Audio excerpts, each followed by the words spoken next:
Welcome to Social Justice Forums. I am your host, Daren Jaime. Today, we reflect on the social justice landscape of 2024, taking a deeper dive into the challenges, inequities, and progress that's been shaping our communities. Now, through this show, we aim to foster understanding, explore diverse perspectives, and encourage civic engagement. Stay tuned. Our 2024 Year in Review begins now.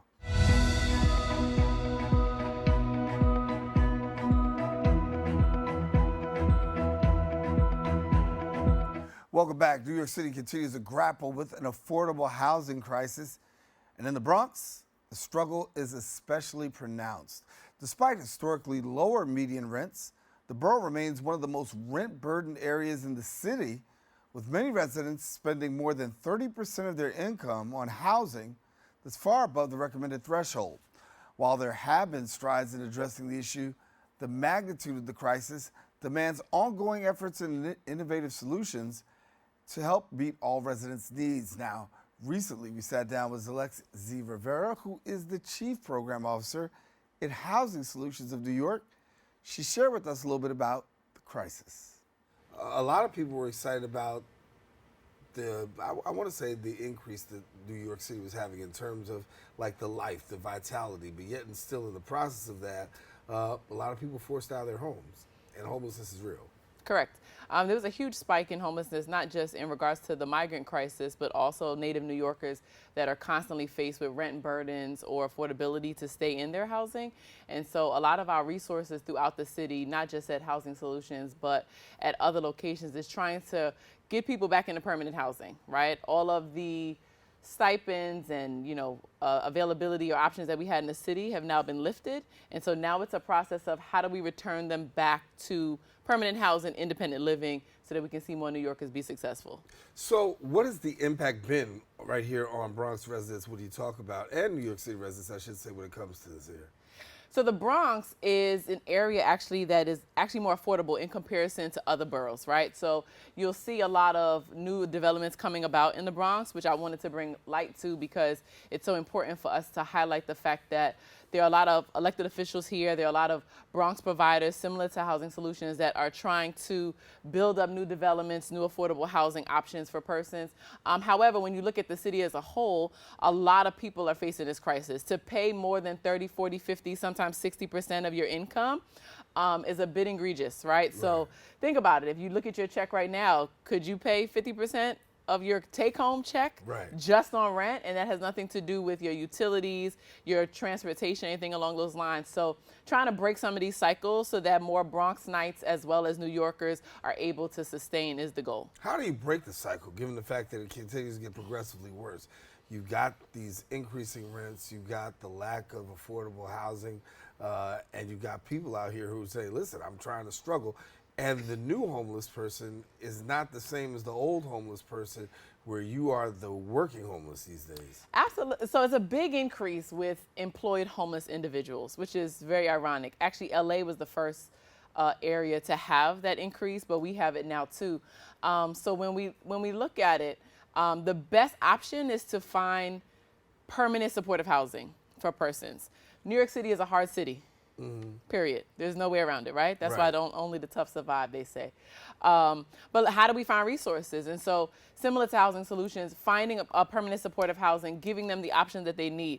The benefit of permanent supportive housing is that you're in independent living. You pay your rent, 30% of whatever your income is. The city is still also helping you in the process. However, you also have support systems. You have case managers and social workers still in the building that you can use in case of emergency. Just imagine when you first went into your first apartment, if you had somebody that just was helping you on the side, it'll allow you to get some stability. So that's the goal of it. So that's how we aim for it. What are we seeing with regards to racial disparities? Oh, man. That's a tough one. There are a lot of laws in this city around discrimination or apartment discrimination, landlord discrimination, race discrimination. However, it's still a real thing, right? And ways around it is we particularly try to work on ensuring that our clients are just prepared and they present their best selves.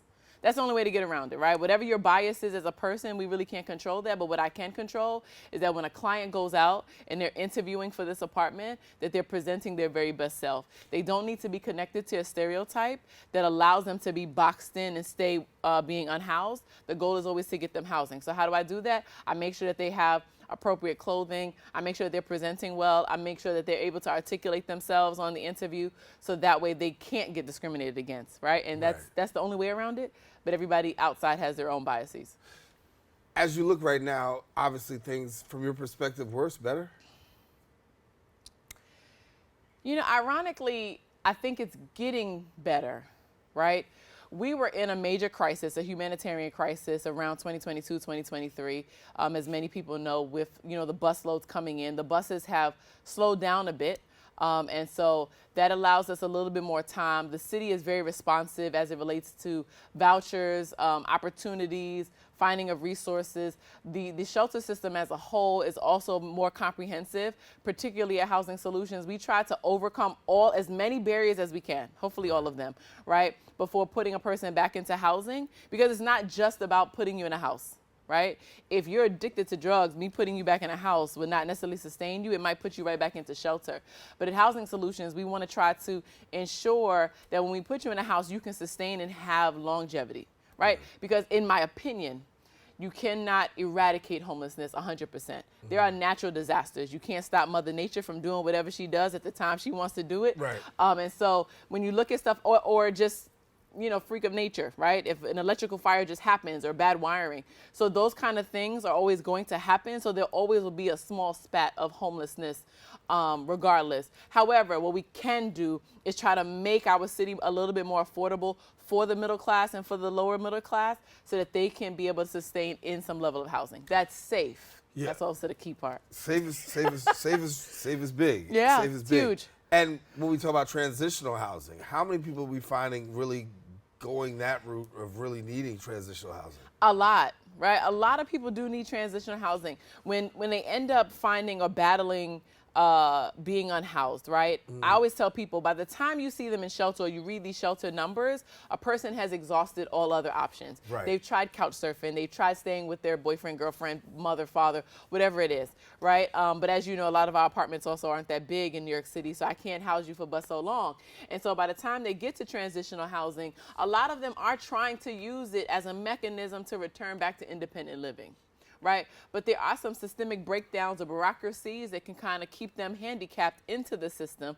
And therefore, a lot of providers are trying to work to break those systemic issues, right? The goal is I should be out of a job at the end of the day, right? I should be trying to find a way for you to be in sustainable housing. But how do I do that? I got to break all of those barriers. And so working both with the system, but also with the client to ensure that they can get out is the goal. I know you're out and about, so your conversations with the electeds and others with regards to this issue, how are you finding those going? Actually, it's really good. In the Bronx, a lot of our elected officials, they're really advocating for affordable housing. The Bronx has heavy saturation. Actually, it's like the Bronx and Brooklyn that have heavy saturation of both transitional housing, shelter, or any type of services. But the Bronx in particular, we have a lot of them, right? And we kind of seem to be the gold mine for new ones. And a lot of people are like, I don't really like that, right? It's bringing down our neighborhoods to some people. That's how some people look at it. But it all goes back into how providers offer services. The provider, it is our job to ensure that our clients are not loitering. It's our job to ensure that they're not, panhandling and things of that nature.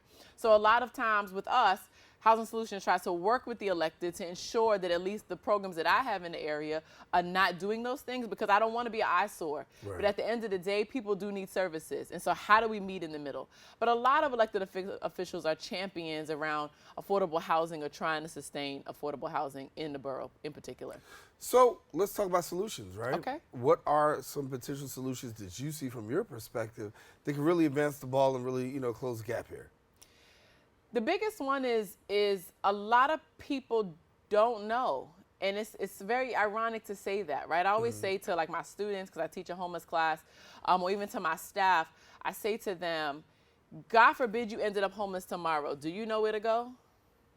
And most of them don't, right? Most working adults don't know who to call in case of this, right? We'll just all call 911 or 311, and that's as far as we'll go. So a lot of it is about knowledge, right? Ensuring that we're in our community board meetings and in our town halls and things of that nature, we're passing out this information. There's a lot of New York City has a lot of services, tons of services. So first is knowledge. The second part is once they enter into shelter, we have to understand that this person is a person. And if we stop treating them like a placement number, right, then we would be able to advocate for them and give them comprehensive services. So understanding that homelessness is a response to trauma already experienced. So I have to address all of the trauma, right? So if you came in here for an eviction, I can't just put you in another house. I got to teach you financial literacy first, right? Because all you're going to do is count bad the next time, right?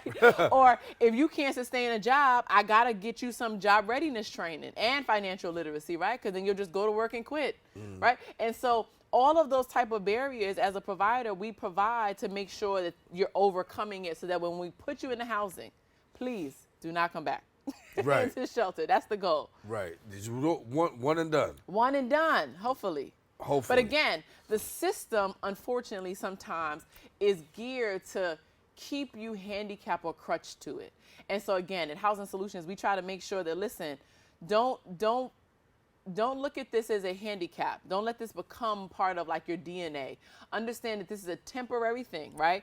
The city is offering temporary solutions, temporary financial assistance, anything like that to get you out, right? And then once you're out, we want to ensure that you have all of the things to be an independent person, to not have to rely on the system, and to be able to sustain yourself. Are you seeing an increase in numbers given the fact of after COVID? Because we know that COVID, a lot of the moratorium was there. The moratorium is now lifted. What are you seeing? So ironically, I'm seeing from an administrative perspective, a lot of people are not in the workforce. And then it makes you then wonder if you're not in the workforce, then how are you paying bills and then how are you sustaining, right? So the workforce is a very tricky place right now. I think everybody wants to be a YouTuber, right? But they can't be, right? Some of us have to go to work. So I think one of it has to do with career succession planning, as well as workforce development. And then the second part of it is housing stability. But also at the end of the day, we're not affordable. When we increased the voucher, the city recently increased the voucher, it's over $3,000. Now rent is $4,000. And so you're kind of like always in a catch-22. It's amazing how rent is $4,000. I look at my little cousins and I'm like, well, by the time you go into housing, rent might be $10,000. $10,000. But the cost of living in this city is not affordable. And then when you look at safety concerns, nobody wants to leave a shelter and then end up, in a place that has high crime and they can't walk their kid down the street. A mother or a father will always choose their child, and therefore you'll just stay in shelter. And so we got to find ways to advocate for more affordable housing, supportive housing, and a housing that's in safe communities, or make the communities more safe. And you talk about advocating, as your voice is being out there and the voice is being heard and people are advocating. What are you hearing from community with regards to this? Because they're the ones who are really highly impacted by this and saying, listen, I can't afford this. That's what everybody's saying, even the people who aren't in shelter, right? We all can't afford it. But what I do say to them is go to your community board. Community boards, believe it or not, a lot of us are focused on the President of the United States, which we should be. However, these local elected officials are the ones that we should really hone in on. Go to your community board. Talk about, the safety concerns in your area. Talk about the concerns. You can actually go to the providers. So if you have a provider in your area that you feel like the shelter is too much loitering or anything along those lines, outside of your community board, you can voice your concern to the provider, right? Again, like I've said, Housing Solutions, I'm very intentional about the fact that I do not want to ever have one of my sites be a nuance to the neighborhood, right? I need you to just be a building like everybody else. I need you to go inside like everybody else. I don't need you standing outside. So I want to make sure that we're not causing any more issues, right? Because there is a stereotype around homelessness. Exactly. Right? People don't want you in the neighborhood, right? All of the people who own houses, you don't want that. It's bringing the value down. That's how you look at it. So that's why, as a provider, I want to be intentional about, listen, we understand that you're in a bind. The community already has an opinion. Let's not add to it. And it's very important to do so. It's also very taxing, right, to try to think of it. But it's also what they need. Because when I put them back in permanent housing, you cannot be outside of the apartment building loitering. So it's the same concept. So we try to teach those life skills as they keep going through shelter. So now, who's available for services, obviously, under your umbrella?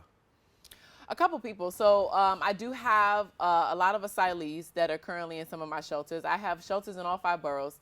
I do have asylees in some of them. I do have native New Yorkers, of course. I also have some of my sites are for persons living with HIV and AIDS, giving direct services to that population. I also have I have some youth service programs, and I also have food and nutrition. I also have a care coordination program.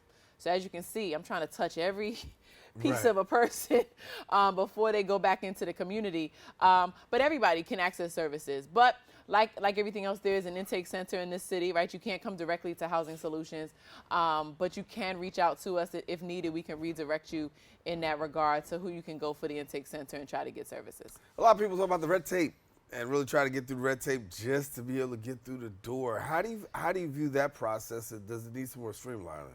All of our processes need more Right. They all need more streamlining, because a lot of our systems make it tougher for people to get through them. And while I'm on both sides, right, I understand why some of these processes require that, but then I also understand being a human being. And if I needed to bring my child or my, my niece or whatever through this system, I would not do it. I would try to find an alternative. Right. And so it's a lot to go through. But at the end of the day, it's how you work it, like every other system we have in this city, right? How do you work it? How do you want to get through it? And how do you want to get on the other side? But there are services to get you there, and you want to make sure that you pick the right services to get to the bottom line. Yeah. How do the holidays flow for you guys? Holidays are good. Halloween is the biggest holiday in family with children shelters. Is that right? Absolutely. Like it's decorated, and you do this whole thing, and then all the kids get to dress up. It's very exciting. It's most money we spend all year. Halloween is a big holiday. Thanksgiving is also a big holiday, and then Christmas. We try to reach out if there's any local providers that are looking, or churches or anything like that want to donate. A lot of providers are interested in that to try to offset that. But the kicker of it is it's also a very sad time, right? Right. Because nobody wants to be in shelter for Thanksgiving. Nobody wants to be in shelter for Christmas. And so, we try to ensure that you have as close to normal as possible, right? Particularly, like, for example, for Thanksgiving, we have extended passes for you to return back to your family, right? So that you can, in fact, have a Thanksgiving meal. But if you don't have family, we also host Thanksgiving in the shelter so that you at least have a meal. And I don't mean the day-to-day food catering that we give. Like, we actually host Thanksgiving. Right? We go get special meals because it's Thanksgiving. You can't have the same food that you've always been having. Christmas, same thing. Every kid gets a toy. Everybody's going to experience. Every building has a Christmas tree so that all the children can feel as normal as possible. But we also ensure that we increase mental health services, right? Because it's sad, right? You're in a room, probably in a bunk bed with your kids. It's stressful. So we try to make sure that we offset that with ensuring that both the youth and the adults have some type of mental health services to ensure that they can survive the holiday season. And before we go, I want to talk about the last word that you talked about, youth and children. Yeah. Right? And that population just continues to grow when you see that homeless population. Yeah, it's unfortunate, but it goes back to the cost of living, right? The cost of living in this city is just really too high. And I don't know who I'm talking to if you hear me. We got to figure out a way to offset that a little bit, right? NYCHA has, their concerns, and NYCHA is a good option for people, but then it's just, let's build housing. And it can't all be in the Bronx. The Bronx is doing our part. You'll see them. I'm pretty sure people are driving past. You're seeing a bunch of buildings being developed, and you're like, ooh, who about to live there, right? And then you try to find the lottery. So the Bronx is definitely doing their part. Other boroughs have to do the same thing. And affordable is not a $100,000 salary. Right. Right? That is not the average salary for the New Yorker. And so we want to try to give more affordability. But particularly for youth and children in shelter,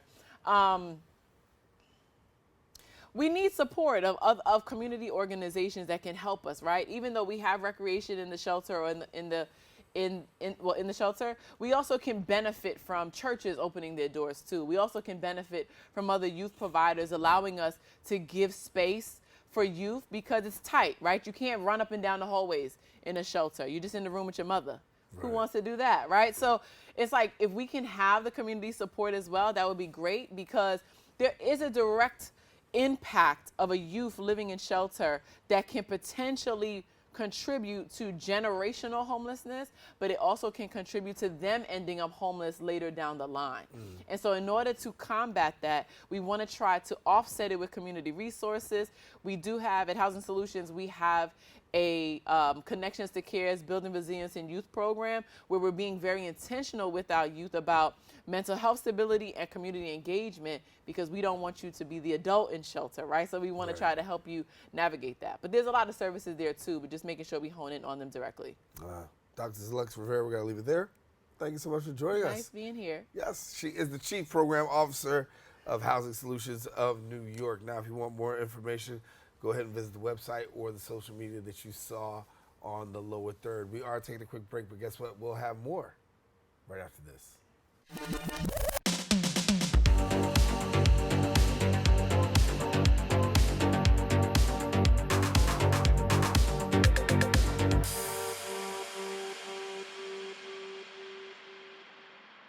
Welcome back. Echoing Green, a renowned, I should say, organization is dedicated to advancing social entrepreneurship, has named a visionary leader as one of its global fellows.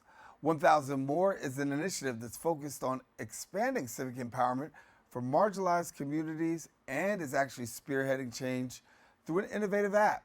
We had the opportunity to speak with the CEO and founder, Desante Parks. So how's it feel? Amazing. I built this tool, but it really means nothing. It does nothing if people don't use it. So anytime people are enthusiastic about sharing the work, it just means the world to me, and I'm super excited to get it into more people's hands. So let's talk about the work for a minute. You have an app, right? Yes. And it really helps people in terms of awareness, connectivity, and politics. Yeah, so what we do is we provide a tracker of all the bills that are coming up for a vote in Congress. And we write everything at a third grade level because 54% of American adults read below a sixth grade level. So believe it or not, there was no tool before this that made it really easy to see every bill that your federal elected officials were going to vote on in a way that is not only digestible to the average person. We always say you don't need a law degree to use 1,000 More, but also there's tools to take action. So we're nonpartisan. Whether you're for or against, you get the same options. You can call, email, or tweet your elected official. There's a little script in case you're nervous about what to say. And you can also donate to an organization that's advocating for or against the bill, because when we crowdfund our dollars, we're bigger than the big lobby. When we talk about the audience, I think it's something not to gloss over. You said about 54% of people really are not even reading at sixth grade level, right? Yeah. So that means a lot of information to really make plain to people. As you get this information out, what is the response of people? Because we know some people are politically engaged, some people are not really politically engaged until we get to presidential elections. Exactly. So people are always surprised at how easy it really is. And part of the reason why the literacy rate is so low is because in America, there's a lot of people who English is not their first language. So you can read 1,000 More in over 100 languages. And that's super important to say. But then in terms of what you said about people typically being engaged during presidential election seasons, that's true. And what we're trying to do is capture that energy and then make it easy for people to consistently stay engaged through legislative sessions. So you shouldn't only be checking in with your elected officials every 2 to 4 years. You should have a tool, a mechanism where you can see everything that they're working on throughout the year. You can let them know what you want them to do on each bill. And that way, when it's time to either re-elect them or choose the other candidate, you can hold them accountable. Excuse me, you have marginalized communities who are out there, right? And that is one of the huge things they say, are accountability. There is no accountability sometimes in these communities. They're taken for granted, things of that nature. To have the opportunity to actually see what's coming across the plate, right? To know, and then also to actively engage. Talk to me about how much of a difference maker that is in the life of somebody who's in the marginalized community, to have access to information, then actually know what to do with it, right? Yeah, so in 2 ways. In real time, I see people. One of the things that I like to do is spend my time on social media connecting with people who are saying, this bill is about to move, it's gonna impact me, I feel so helpless. And I'm like, you don't have to. Here's a link to read a little bit about the bill, decide how you feel about it, and contact your elected official, again with that script in case you're nervous about what to say. And people just, their emotions change. You know, feeling hopeless is one of the most devastating ways we can feel as humans, to feel like we have no power over our own lives. And so to just help people find their power and really exercise their power, that in itself changes people's moods. You know, Right. they feel better. But also, we see real change. When the Uvalde shooting happened, there were a lot of people on social media talking about, why don't we have legislation on guns, or why can't we pass legislation on gun reform? And we saw people take that energy off of social media and actually contact their elected officials. And for the first time in nearly 3 decades, Congress passed legislation on gun reform. Right. Huge, huge there. Talk to me about technology, right? Because you've chosen technology as a platform. But if we're just really keeping it 100, we know that adults struggle in the area of technology, right? And so you knew putting this together, you're taking a gamble, because we know sometimes adults are not really the most prone and technology savvy people. Well, the funny thing is, we are the adults now. I would assume you're a millennial. I'm a millennial, so we can't say adults anymore, because we Okay. are the adults, and we got the internet when, I don't know, I was like maybe 10 or 11 Okay. when we got the internet in my house. But so that said, you know, really, I'm looking forward. So democracy has not been brought into the tech age like many other things. Essentially, what the Robinhood app did to Wall Street, the way that it made Wall Street accessible to regular people, that's what we're doing to politics and to the lobby. When regular people crowdfund our dollars, in America, we spend about $5 billion a year crowdfunding, and like the lobby spends about $3.5 billion a year. So we outspend them.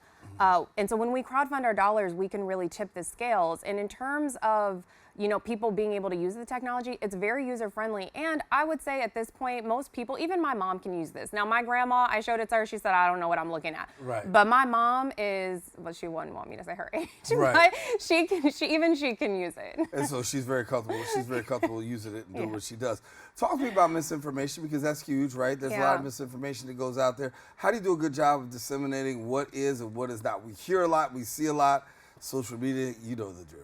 Yeah, exactly. So number one, people need access to information that they trust. 1000 More at its foundation is a journalistic tool. I have a degree in journalism. The people who work on my team who do the content she has a degree in journalism. And so essentially, just knowing that the information we get is vetted in a way that a independent, nonpartisan news source would vet the information. I mean, we're looking right at what the legislation itself actually says, and then we're just distilling that into a short summary and rewriting it at a 3rd grade level. Yeah. For yourself, why did you decide to do this? It actually came to me in a dream. Really? I never thought I would be in technology at all. I have a degree in journalism. Right. I wanted to do something similar to what you do, actually. Okay. This was my dream job. And then About to be an unemployed job. Okay. And then I ended up working in public affairs, working on campaigns, working out in the community. I would always hear from people, why do we only hear from y'all when it's time to vote? And I'd be like, you don't have to. You can text me whenever you want to. I promise Right. I'll get you plugged into what we're doing. And I want to hear from you. And it's true. Many elected officials do want to hear from their constituents more. It's just hard because there's a lot of constituents. Right. And with local news dying out, it's sometimes very difficult to keep your finger on the pulse of what's happening in your constituency. So I was actually feeling quite hopeless in a point of time in my life after 2016. And I had a dream one night, and I woke up in the middle of the night. I had seen this app. Basically, there was a person in the dream that was like, we're about to stop this bill. And I was like, yeah, right. How are you going to stop it? And he was like, we all use this app. I'm like, what app? Show me.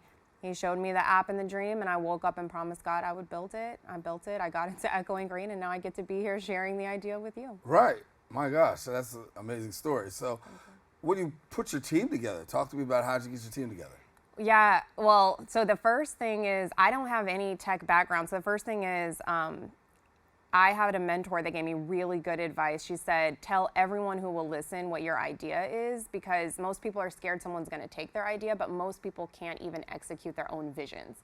And so I would tell everyone, and I finally told some random person, and he was like, oh, I used to do like product management for a tech product. Do you have any idea what you're doing? I didn't. So he helped me build a roadmap, and I used that roadmap. So I hired a graphic designer. We built out a clickable prototype together. Literally, I went on Instagram and said, does anyone know a graphic designer? Wow. Yeah, hired a graphic IG, you can designer. get anything on IG, right? Hired a graphic designer who lived in Baton Rouge, Louisiana. I went to LSU for college. My Okay. family's from Shreveport, Louisiana. So yeah, hired her. She was the first person I worked with. Then I hired a software developer and I said, can you make this clickable prototype a real app? And he did it. And then I hired someone to help me with the content so I could focus on other things. You know, as it grows, you have to continue to build. So, you know, now we have 2 software developers. We actually have been a web app up until this point because we wanted to plug into other apps. I didn't think people wanted to download a political app. Right. But we are going to be a mobile app soon. So That's stay great. tuned for that. Yeah, so now we have 2 software developers, one working on the mobile app, one on the web app. And we have our content person, social media help, that sort of thing. You know, the technology is huge, election outcomes, right? When we talk about the intersection of both, bridge that gap for me. Yeah, I think the reason why 1,000 More is so powerful is because it's a central place where you can find everything. I think about it as like that busy mom who works all day, cooks dinner, has to get her kids to bed. If she really cares about something in politics, she maybe has 5 minutes. And so with 1,000 More, you can go and spend 5 very valuable minutes and be very powerful. You can read about a couple bills. You could take action on a couple bills. You know, it does everything beyond elections. There are a lot of people who are doing get out the vote efforts, and I don't want to duplicate their efforts. I wanted to build onto that, and there was no central place where you could take all the actions and stay engaged and have this level of transparency. And there's this level of empowerment too, right, that comes along with it. I think that the people become empowered by having access to information. We so many times talk about, you know, sitting behind this desk, we talk to people and they say, I didn't know this was happening. I find out about this too late, or by the time the ball is already down the court, right? Yeah. Now that you can't get it back. Now you don't have the access to the information. So for you, on the front side, you're actually giving people the opportunity to say, listen, you know what? Before this ever even becomes across the finish line, take a look. Exactly. And we only put bills that make it out of committee because there's so many bills that get caught up in committee, and it would be a waste of people's time. They'd be spinning their wheels on most of these bills. But bills that make it out of committee, they really have a chance of passing, and those are the bills that we put into 1,000 More. So truly, we have a weekly newsletter that goes out every Friday. It is a 5-minute read. We cover 4 pieces of legislation that could actually potentially pass, so that we're giving people the opportunity to intervene if they want to and tell their elected officials what they want them to do about it. And again, we're nonpartisan, so read a little bit about it, and whether you're for or against it, we give you a script. Right, and I want to emphasize nonpartisan, right? Because so you have the opportunity to get both sides and you hear from both sides. And so for you, what's that filter like? You know, when you're hearing from both sides, trying to navigate, what's that like? So what's important to note is there's really more than 2 sides. Most people, I mean, politically speaking, we only have 2 major parties in this country, but people are much more nuanced than that. Like a Louisiana Democrat's not the same thing as a California Democrat. Right. So the reason why we have to be nonpartisan is because I would never want to box out anybody. I think that, you know, there are people out there who agree with one party on certain legislation, another party on another piece of legislation. And what's important is that their elected official has the opportunity to really understand that nuance in their own constituency so that they can vote in that way rather than voting with their party all of the time. They want to vote with their constituency because it's their constituency that gives them their job, that keeps them in that job. And so, you know, this really just creates a tool to do that in a way that no one's done before. Right. So for you, bridging this gap, you know, having the excellence, now you're a 2022 Global Fellow, right? Talk to me about that and what that really means. I mean, it means everything. I've also demoed this in other countries and other democracies. This is something that we could replicate in other democracies. And I get those sorts of opportunities because of organizations like Echoing Green. But what's the most important to me is that, you know, I built this app. I saw this app in a dream and I built it. But that means nothing if people don't use it. And so right now I'm in this pivotal moment where we just need to tell more people about this. Every single time I hear people say, I don't know what's going on, or I feel like there's nothing we can do, you know, I feel like there's no transparency, or I feel like everything is so partisan. 1,000 More solves for all of that. And I just want to tell people there is hope. And if they get on this app and they stay informed and they continue to stay connected to their elected officials, and we make that as easy as possible, because I know it's a whole nother job and not everyone can dedicate their lives to working in politics like I did. And so, you know, I want them to understand, though, that if we adopt this model, this is a new model of democracy. This is really going to revolutionize the way this democracy works. And so any opportunity I have to tell people to get on and to share it with friends is super important to me. And I think for a certain segment of people, there is this breakdown, if you will, of making it just plain, accessible, right? And making you want to be a part. Yeah. Because there's so many people who feel disconnected, disenfranchised, right? And for yourself, who's had a political career in terms of the work that you've done in politics, talk to us about, you know, just that choice of why you decided politics. Yeah, so I always wanted to work in civic engagement, even though I didn't know what that meant. Right. So growing up, like, we were on food stamps at times, lived in Section 8 housing at times, and like, there are certain laws that govern food stamps. I don't know if people know this. So like, when I was in college at LSU, they passed a law that we couldn't buy crawfish with food stamps. No. And we used to be able to do that. And so, you know, it's moments like that. And when I was little, there was a time when they tried to say you couldn't buy junk food with food stamps, so you couldn't get like Oreos. And I was like, I want Oreos. And the way to get that is obviously for me to be the president and change this law. But as I got a little bit older, when I was like a teenager, I was like, no, you know, I want to deliver political news to people in a way, like people from my community. I wanted it to come on BET right after 106 in Park. I was like, if I could just spend 5 minutes telling people what bills are coming up for a vote that's gonna really impact us, I can do it in a way that will get them engaged and get them active. And so I knew that I wanted to just work in the space of getting people information and influencing them to take action or empowering them to take action.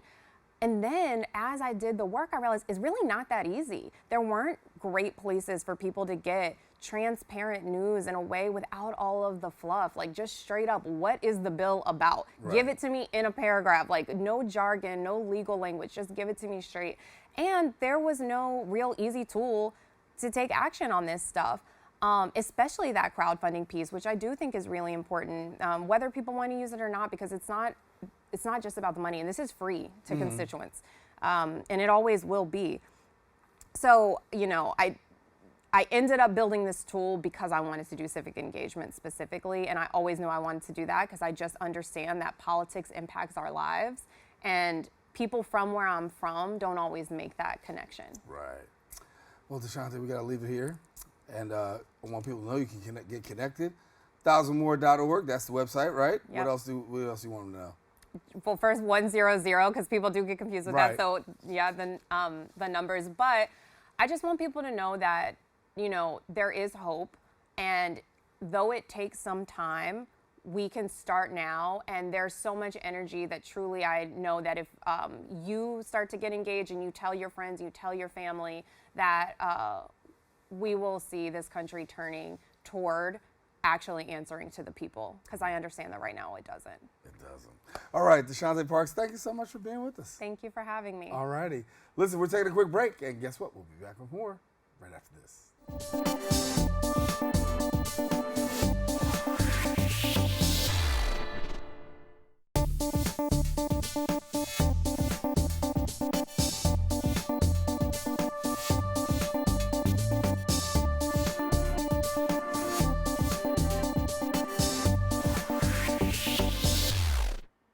And welcome back. For over 130 years, Eastside House Settlement has been a vital resource for individuals and families in need, providing educational support and support services. Their mission? To uplift lives and create pathways to brighter futures. Recently, we spoke with Danielle Diaz, who's the executive director of Eastside House Settlement, discussing the ongoing impact they're making. We'll take a look at that right now. What's it been like for you? 2023 we're wrapping that up right now. We've had a year of building on our programming, and now we're looking forward to 2024, where we could open up some things and have some great ribbon cuttings for some new programs. Yeah. And so for yourself, talk to me about programming this year, because we're in a place where COVID is pretty much, it's not as high as it used to be. but yet and still the need for services you're finding are still many. Absolutely, and I think there's been a lot of change and churn, if you will. So we're an education and workforce development company, and when you look at how many students have decided not to go to school because they were going to be behind a screen, not to go to college, that is, and they were going straight to work. Now we're seeing a little bit of a reversal where people are wanting to go to college a little bit more because now it's opened up. Mm-hmm. And so some of our post-secondary programs have been highlighting access to college again, the way that it used to be. Yeah. So talk to me about that high school, college age demographic. How you've been able to service them? Yeah, that's our sweet spot at Eastside. You know, some people, I've never heard anybody say they like working with teenagers. It's either they love them or they hate them. Right. At Eastside, we love them. So our 16 to 24-year-old pop, we serve about 5,500 of those a day at Eastside House. And so that's in a variety of ways, through workforce training programs and also through academic enrichment support. So attendance improvement, getting people the trainings they need, so EKG, phlebotomy, CNA, all the alphabet soup on the health field, all go together. So we've been seeing our services increase and gaining and helping young people gain the skills they need to be more successful in their employment pursuits. We know right here in the borough of the Bronx, we lead in unemployment. I mean, you know, with the unemployment rate. Talk to me about that, because part of conquering that is really helping people get the skill set, and you guys do a great job of really providing some wraparound services to really at least get people in place to say once you sit in the seat, you should be okay. I mean, the biggest win has been employment partners. There's a lot of people that can provide training, but if there's no employment at the end of that training, then you've just trained them to do nothing. So, so the whole idea is to partner with people who need individuals that need the employment workforce. And so partners like New York Presbyterian Hospital, partners like Bronx Lebanon Hospital, partners like Fresh Direct, partners like Amazon, people that are looking to us to say, okay, we need people, you have people, we can help you with what we're looking for. Can you train them? And we're like, absolutely. And then, can you hire them? Oh, yeah, absolutely. All right, so let's handshake on that deal. And then that's how it works. Awesome. Talk to me about high schoolers, because everybody's not going, finishing high school. There's also the high school equivalency. And there are people who are able to really partake in that and take advantage of those services. Absolutely. So we have a number of young people. We would call it, I don't want to call it the last chance, but you have transfer schools, you have young adult borough centers, and then you have the GED, the traditional GED. And depending on who owns the name at this time, you know, they change from TASC to GED to back to high school. So on the GED side, we're currently serving about 250 young people that are looking and pursuing their GED. And with that GED, they can go on to post-secondary either training programs, they can go to college, a two-year college mostly, and then also they can go straight to work. Beautiful. Let me switch fronts for a minute. Go from talking about those in high school, talk about seniors for a minute, because that's also a vulnerable population, but a population that you serve very well. Absolutely. We have 3 older adult congregate meal centers, and then we also have our home delivered meals program. And so we service districts 1 through district 6 in the Bronx. So half of the Bronx. Anything below Fordham Road, we're delivering food to immobile older adults. And so our older adult population is as vibrant as ever. And so we just had our Winter Wonderland at the Mitchell Gym, where Rod Strickland played ball and everything else. And we turned it into a Winter Wonderland. And our older adults came in and they did dance lessons. And they taught some of our young people. So a good intergenerational mix. We're keeping them active. We have what's known as what we call foster grandparents. And so our older adults are also the foster grandparents, if you will, of our early childhood programs. So our youngest participant is 18 months, and our oldest participant is 102. So we serve from twinkle to wrinkle. I mean, that's what we do. I like that, from twinkle to wrinkle. Well, if you had to look at where the landscape, 2023, right, and you look back, talk to us about how you've been able to make it funding-wise, because we know so many organizations have been cut with funding. What's it been like for you? Has it been a challenge, uphill, downhill? You know, we've been pretty steady, thankfully. All the wood, everywhere. Right. We want to make sure we're pretty steady. We have a very good funding base on the private side, which helps us sustain some of these variations on the public side, so the government funding side. we've been able. So we have a big event that's actually coming up in January, which is the winter show at the Park Avenue Armory, where we have a 10-day arts fair show, and it brings in a considerable amount of money to Eastside House. And so we've been able to really weather some of these storms and then bring in new resources because our programming is leading to actual jobs and changing lives. And when that happens, people are inspired more to give. Yeah. When I think about what's happening now, technology emerging, right? You got AI and ChatGPT, a lot of things happening. Staying relevant is important. Absolutely. Right? How have you managed to stay relevant and even bring relevancy through your programs? Absolutely. You know, one of the things I tell my team, our motto at Eastside House is be better, right? And I've been there for 20 years. So, and in my 20 years here, we have always been reinventing ourselves. The last thing we want to be is Blockbuster in a Netflix world. That's not something we want to do. And so when we see the opportunity to create programming that's going to change lives of the individuals that we serve in a way that is going to be sustainable, meaning you're going to get a job that you're going to get an EKG phlebotomy job, but then that's going to lead you to go back to school to get your LPN. That's going to lead you to go back to school to get your RN. You're going to continually coming back to us, and we're going to be able to help you get to the next level of wherever you want to be. And so that type of innovative thinking, even when now, I told you we have the home delivered meals program, we're building a commercial kitchen, a commercial teaching kitchen. That kitchen should be opening up this spring. What that means is our community members are going to be able to feed themselves. They're going to be able to learn how to cook because the kitchen don't really care where it came from. Right. The kitchen cares you could cut it and that it tastes good. And so that's how we constantly continue to reinvent the work that we do. For yourself, I mean, we talk about some of the great things that are happening. What are some of the big challenges you have? The biggest challenge, like many other businesses, is finding staff members that are going to stick around. So, you know, I've been at Eastside for 20 years, and the new trajectory of what we're seeing in many sectors is that people are staying maybe a year and a half max, and then they're moving on, which really hurts continuity. Right. And it really hurts the ability to build on things. Well, I mean, let's think about the fact when you talk about young people, right? They require consistency, right? If I'm gonna correct, I gotta connect, and so connecting means you gotta be there for a second. So when you're stuck with staffing challenges, how does that impact relationship, and then the bottom line of what you're trying to accomplish? And sometimes I just don't have who I need to have. It definitely gets difficult. What I'm thankful for is that our core team is still there. We've been here for quite a number of years, so I'm happy about that.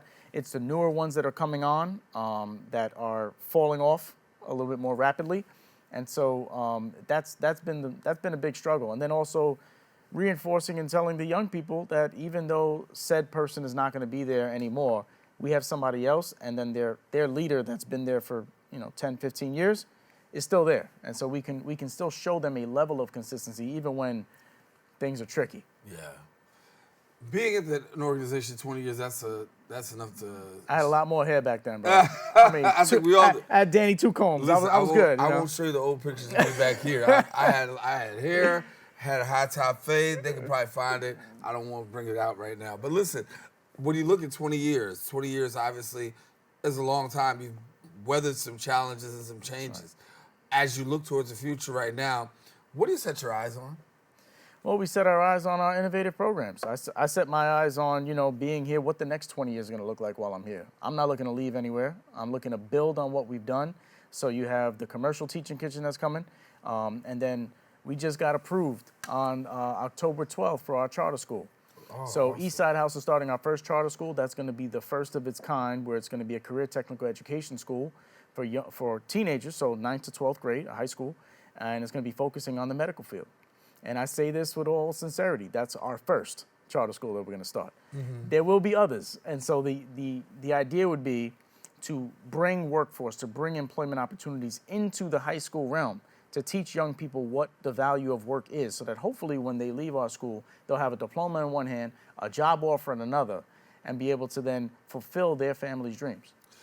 So when we look at young people right now, and we talk about this show, which is social justice, right?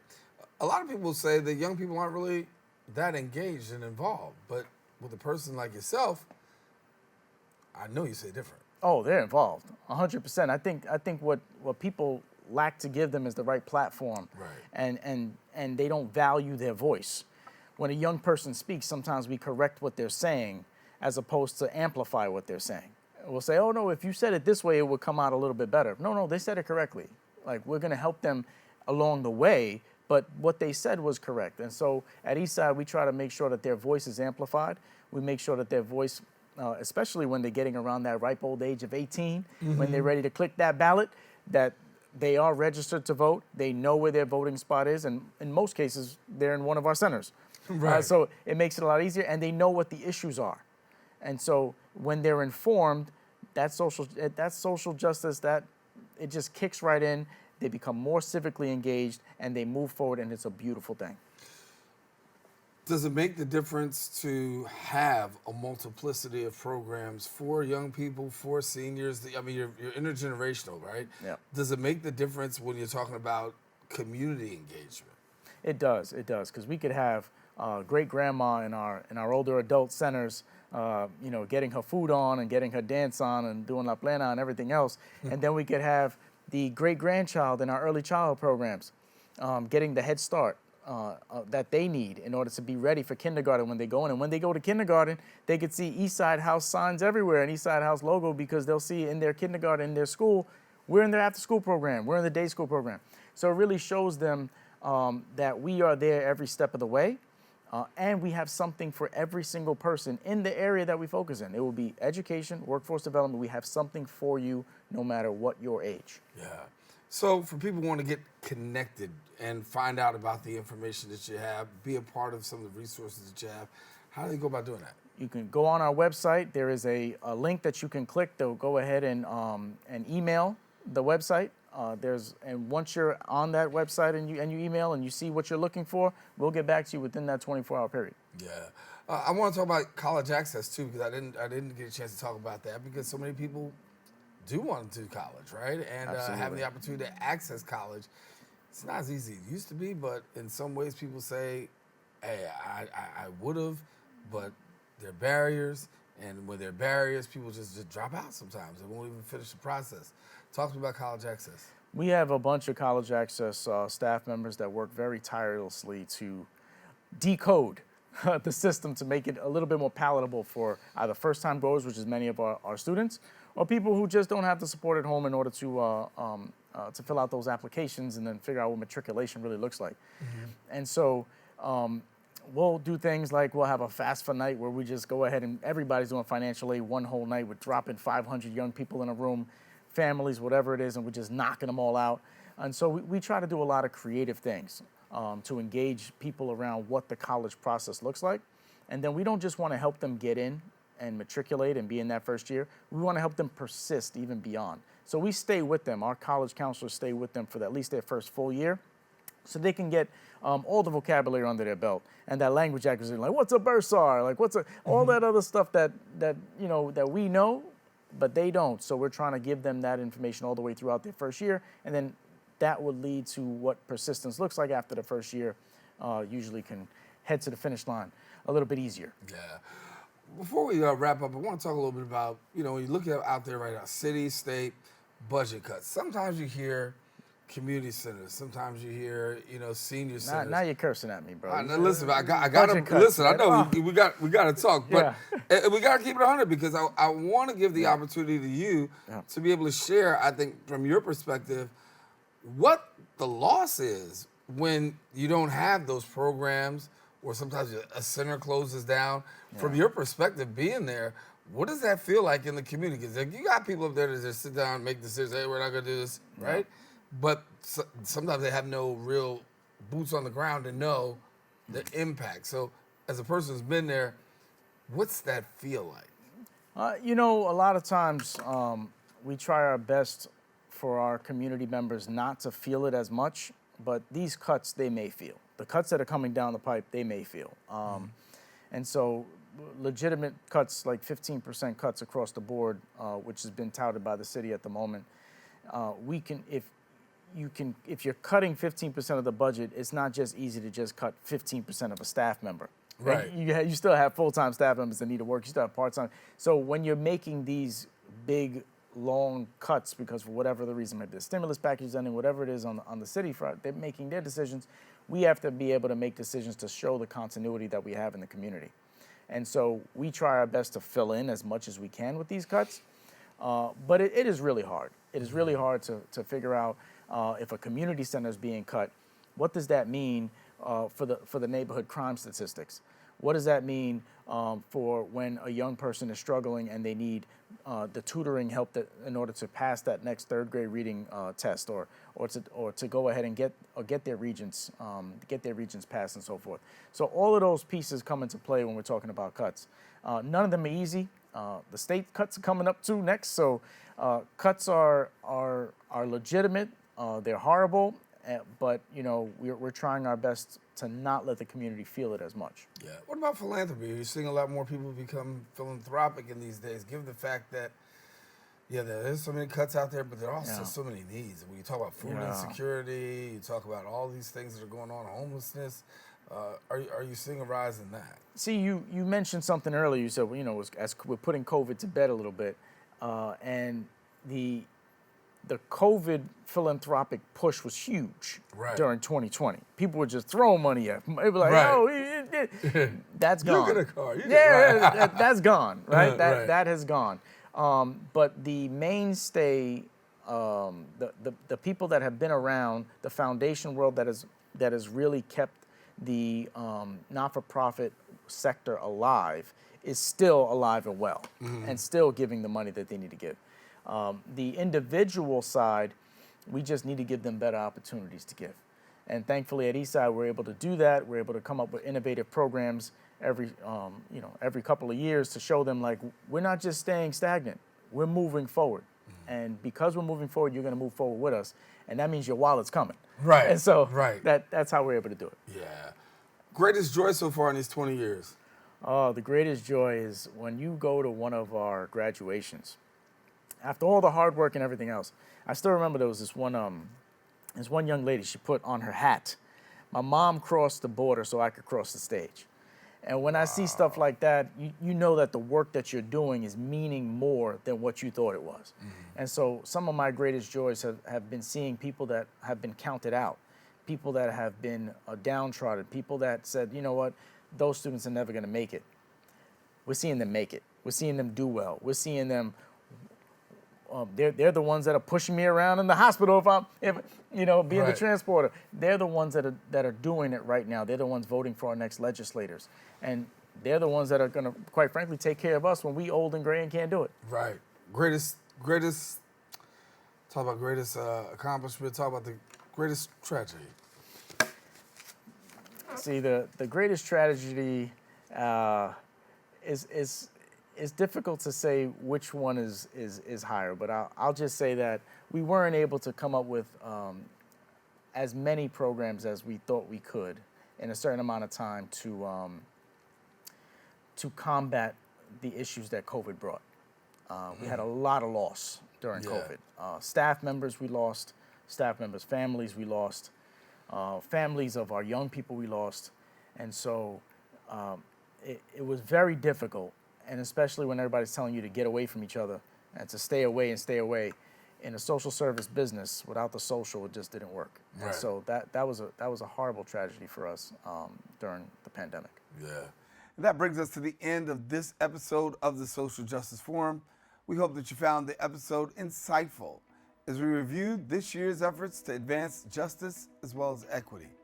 If you want to rewatch the edition, well, visit BronxNet.org or catch the Recablecast and join the conversation. Share your perspective by following us on social media at BronxNet TV. Join us next week. We'll continue to highlight important issues and foster meaningful dialogue. I'm Daren Jaime saying take care. See you next time.